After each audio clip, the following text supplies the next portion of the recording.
Hey everyone, welcome back to my channel. Today, how to fix mobile data issue on Redmi Note 14. So friends, first and foremost, you have to move on setting. After that, from here you can search for the reset.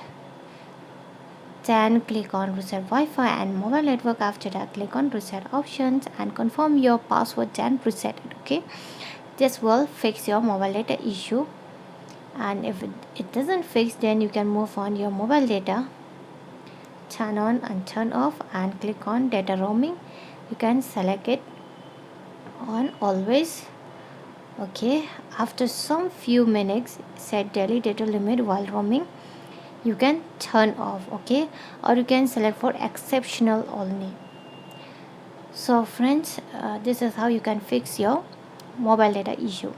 And friends, hope you loved the video, and if you love it, do not forget to like and subscribe my channel. Friends, thanks for watching. Bye.